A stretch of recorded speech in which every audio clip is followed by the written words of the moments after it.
সব ছেলেদের মনের দোষ। তোমাদের চোখের পর্দা করবা, বুঝেছো?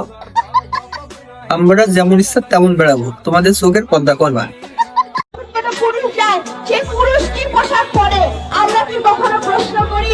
আমরা কি কখনো প্রশ্ন করি পুরুষ তুমি লোকে বলেছো কেন?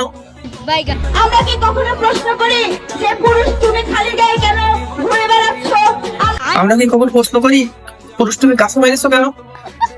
আমরা প্রশ্ন করি না। শুধু প্রশ্নটা করি নারীর ক্ষেত্রে। কেন নারীর কাছে তোমরা প্রশ্ন করো? কেন তুলি? কারণ হচ্ছে নারী হচ্ছে দুর্বল। প্রশ্ন যদি তুলবেন তাহলে দুই দিকের প্রশ্ন তোলার কথা। কেন নারীর কাছে প্রশ্ন তোলা হয়?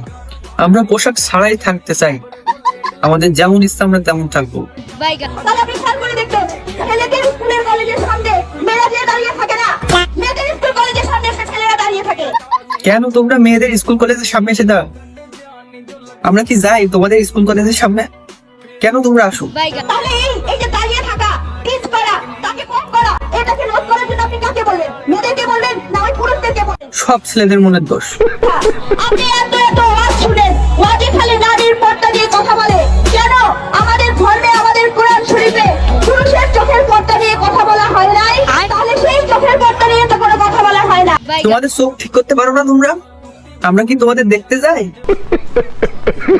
তোমাদের চোখের পর্দা করবা, বুঝেছো? আমরা যেমন ইচ্ছা তেমন বেড়াবো, তোমাদের চোখের পর্দা করবা।